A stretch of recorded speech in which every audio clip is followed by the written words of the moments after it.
नमस्कार दोस्तों, मैं हूं राघवेंद्र सिंह। आपके अपने YouTube चैनल पूर्व सैनिक वेलफेयर एसोसिएशन जालौन में आपका हार्दिक स्वागत करता हूं। दोस्तों, आज का ये वीडियो आप सभी सैनिक एवं सैनिक परिवारों के लिए बहुत ही महत्वपूर्ण है, क्योंकि अधिकतर सैनिक एवं सैनिक परिवार YouTube चैनल पर प्रश्न करते हैं, क्या 18 महीने का DA/DR आने वाला है और इसी महीने आने वाला है। वो ये जानकारी पूर्व सैनिक वेलफेयर एसोसिएशन जालौन चैनल के माध्यम से सुनना चाहते हैं, तो आज हमारे द्वारा इस यूट्यूब चैनल पर आपको उसकी सत्यता के बारे में बताया जाएगा। तो वीडियो में शुरू से अंत तक बने रहिएगा, क्योंकि बात है 18 महीने के DA/DR की।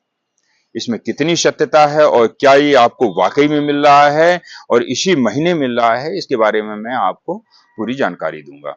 दोस्तों, हमेशा की तरह आप लोगों से एक छोटी सी गुजारिश करता हूं, जो दर्शक मेरे चैनल को पहली बार देख रहे हैं या चैनल पर नए हैं, हमारे चैनल से जुड़ने के लिए चैनल को सब्सक्राइब कर सकते हो, क्योंकि अक्सर इस यूट्यूब चैनल पर सैनिकों की मदद की जाती है। सैनिकों को उन्हें उनका हक दिलवाया जाता है, पेंशन संबंधी समस्याओं का निराकरण करवाया जाता है। चलिए दोस्तों, वीडियो में आगे बढ़ते हैं, ध्यान से वीडियो को देखिएगा। 18 महीने का DA/DR एरियर 30 नवंबर से पहले। वाह, क्या बात है! न्यूज बहुत अच्छी है। जब ये लाइन पढ़ते हैं तो बहुत खुशी होती है। मैं भी सैनिक हूं, मुझे भी बहुत खुशी हुई जब मैंने ये पढ़ा। PCDA ने सर्कुलर जारी कर दिया, जल्द ही मिलेगा DA/DR का एरियर का फायदा। कोई भी इस न्यूज को सुने तो उसे खुशी क्यों नहीं होगी। आखिरकार उसने इतने दिनों सेवा जो दी है, केंद्र सरकार का कर्मचारी रहा है। परंतु ये बात बिल्कुल गलत है, ये न्यूज बिल्कुल फेक है। जो ये न्यूज चल रही है कि 18 महीने का DA/DR इसी महीने 18 तारीख तक आप सभी लोगों को मिल जाएगा या 30 नवंबर तक मिल जाएगा, ये न्यूज बिल्कुल सरासर गलत है। शायद है आपको ये जानकारी कोई ना बताए, क्योंकि अधिकतर YouTube चैनल ये जान चुके हैं कि आपको क्या सुनना पसंद है। हालांकि ये न्यूज अच्छी है, मुझे भी सुनना अच्छा लगता है, परंतु इसी के नाम पर वो आपको भ्रमित कर रहे हैं। आप जब उसकी हेडलाइन को पढ़ते हैं, आप जब उनके थंबनेल को पढ़ते हैं कि 18 महीने का DA/DR इसी महीने नवंबर माह में मिलने वाला है, तो तुरंत आप क्लिक कर देते हैं। यही तो बात है दोस्तों।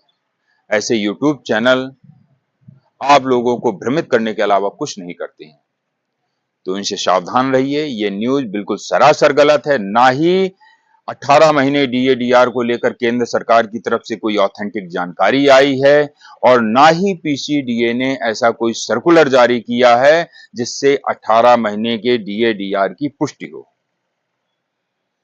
अगर आपको दिमाग लगाना ही है, आपको अपना हक लेना ही है, तो अन्य चीजों में अपना दिमाग लगाइए, शायद आपको उससे संबंधित आपको आपका हक मिल जाए। यहाँ पर एंट्री पे लेवल को लेकर के काफी संख्या में सैनिक एवं सैनिक परिवार परेशान हैं। शायद आपको भी नहीं पता होगा कि आपका एंट्री लेवल पे एडजस्ट हुआ कि नहीं हुआ। यदि जिसको पता है तो कृपया कमेंट सेक्शन में मुझे बताएं कि आपको अपने एंट्री लेवल पे के बारे में पता है, कंफर्म पता है कि आपका एडजस्ट हो चुका है। अधिकतर पूर्व सैनिकों को नहीं पता, मुझे भी नहीं पता था। मैंने भी पेंशन आने के बाद में अपनी एंट्री लेवल पे को पाने के लिए ग्रीवेंस का सहारा लिया, और एंट्री लेवल का एरियर जो मिलना चाहिए वो मुझे मिला, और मेरी पेंशन में इजाफा हुआ। अगला है नोशनल इंक्रीमेंट। हमारे जो भी सैनिक भाई हैं उन्हें नोशनल इंक्रीमेंट की शायद जानकारी हो या ना हो, परंतु मैं आप लोगों को बताना चाहता हूं कि इतनी बड़ी सर्विस में आपका कोई ना कोई इंक्रीमेंट हो सकता है कि बकाया रह गया हो, जिसकी आपको जानकारी ना हो, या जानकारी रही भी हो तो आपने कभी प्रयास ना किया हो, या प्रयास किया है तो आपको मिला नहीं है। ऐसी कंडीशन में आप हमारी टीम से संपर्क कर सकते हैं, या फिर अपने नजदीकी जिला सैनिक कल्याण बोर्ड से संपर्क करके अपना हक प्राप्त कर सकते हैं। इसके अलावा OROP, आप अपने OROP में दिमाग लगाइए। OROP की जो टेबल आई हुई है, table number 60, table number 27, table number 17, इनमें दिमाग लगाइए। हो सकता है आपको इसमें कहीं बेनिफिट नजर आ जाए। अगर आपको उसमें बेनिफिट नहीं मिला है, OROP में बेनिफिट नहीं मिला है, आप टेबल से वर्कआउट कीजिए। क्वालिफाइंग सर्विस और रैंक के आधार पर यदि आप एलिजिबल हैं तो आप इसके लिए अपने जिला सैनिक कल्याण बोर्ड से संपर्क करिए, हमारी टीम से संपर्क करिए। अधिकतर सैनिकों को ये तो पता है कि 1 रैंक 1 पेंशन आ गया है, OROP 3 आ गई है, OROP 2 आ गया है, OROP 1 आ गया है, ये सबको पता है। परंतु ये नहीं पता कि OROP 3 में उनकी रैंक और क्वालिफाइंग सर्विस के आधार पर उनकी पेंशन कितनी हुई है और क्या वो उनकी पेंशन उन्हें मिल रही है या नहीं मिल रही है। आज मैं आप लोगों को बताना चाहता हूं कि जब OROP का ही आप लोगों को नहीं पता तो एंट्री लेवल पे और नोशनल इंक्रीमेंट तो बहुत दूर की बात है। यदि आप असमंजस्य की स्थिति में हैं, आपको कोई भी जानकारी नहीं है या आप अपना वर्कआउट करना नहीं जानते हैं, तो आप हमारी टीम से भी संपर्क कर सकते हैं। इसके लिए आप कभी भी उरई आकर के हमारे कार्यालय पर संपर्क कर सकते हैं। अधिकतर देखने में आया है कि जो हमारे सैनिक भाई हैं या सैनिक परिवार हैं, OROP 3 आ गया परंतु उन्हें OROP 2 में ही हक नहीं मिला। अब हक क्यों नहीं मिला? OROP 2 में उनकी पेंशन को तो बढ़ा दिया गया, परंतु उनकी पेंशन एडजस्ट होके नहीं आई। आज तक वो इंतजार कर रहे हैं कि OROP 2 का मुझे वो बेनिफिट नहीं मिला, पहले की सरकारों ने मुझे दिया नहीं या वर्तमान सरकार ने मुझे दिया नहीं। परंतु गलती आपकी भी है कि आपने उसको चेक क्यों नहीं किया। इतना बड़ा पेंशन सिस्टम है, लाखों लाख केंद्रीय कर्मचारी हैं, कोई ना कोई छूट जाता है, परंतु आपको भी अपनी पेंशन के बारे में पता होना चाहिए।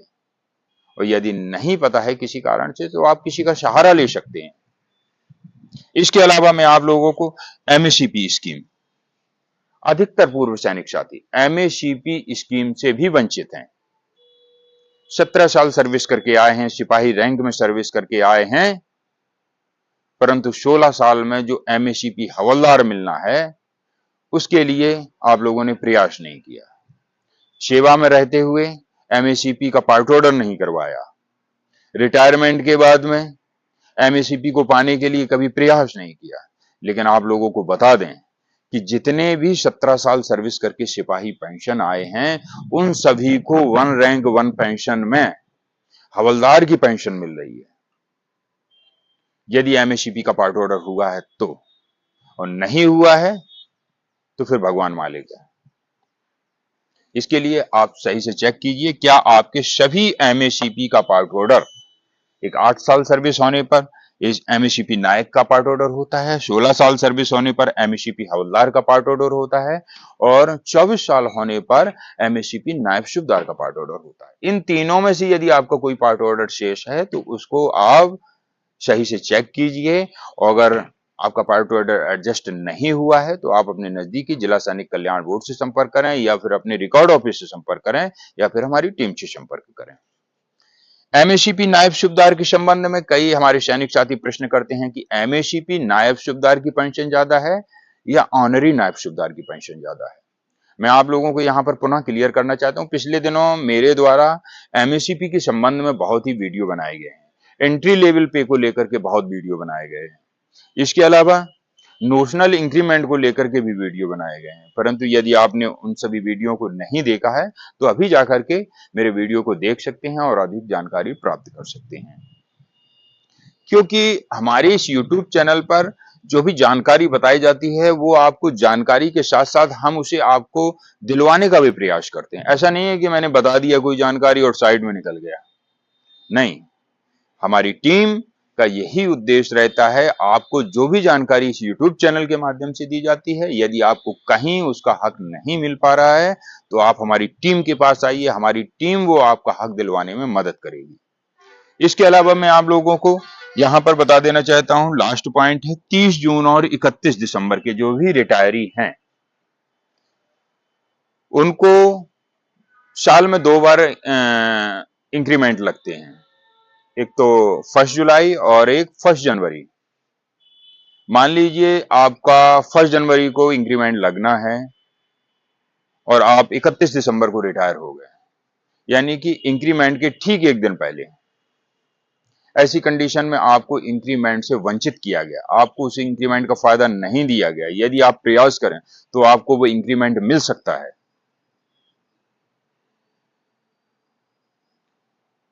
1 जुलाई से पहले यदि आप 30 जून को रिटायर हो गए हैं, यदि आपका इंक्रीमेंट 1 जुलाई को लगना था और आप 30 जून को रिटायर हो गए, मात्र 1 दिन पहले। फुल ईयर आपने सर्विस किया है, परंतु 1 दिन की वजह से आपका पूरे साल का इंक्रीमेंट रुक गया। ऐसी कंडीशन में कोर्ट का आदेश है कि यदि कोई रिटायरमेंट इंक्रीमेंट के लगने के 1 दिन पहले रिटायर हो जाता है तो उसको उस इंक्रीमेंट से वंचित नहीं किया जाएगा, अपितु उस इंक्रीमेंट का लाभ उसको अवश्य दिया जाएगा। यदि आप ऐसी कंडीशन में हैं तो आप इसके लिए प्रयास कर सकते हैं। आपको ये इंक्रीमेंट मिल सकता है 30 जून और 31 दिसंबर वाला। ऐसे ही महत्वपूर्ण जानकारियों के साथ साथ हम आपको और भी नई नई जानकारियां आगे प्रोवाइड करवाएंगे। हमारे इस YouTube चैनल के माध्यम से कई ऐसी ऐसी स्कीमें लाई जाती हैं, सैनिकों के वेलफेयर से रिलेटेड नई नई जानकारियां लाई जाती हैं। हमारे YouTube चैनल से जुड़ने के लिए आप हमारे चैनल को सब्सक्राइब कर सकते हैं और यदि चाहते हैं कि अन्य पूर्व सैनिकों तक भी ये जानकारी पहुंच जाए तो इसके लिए हमारे चैनल को शेयर भी कर सकते हैं। दोस्तों, ऐसे ही महत्वपूर्ण जानकारी लेकर अगले वीडियो में फिर मिलूंगा। तब तक के लिए जय हिंद, जय भारत।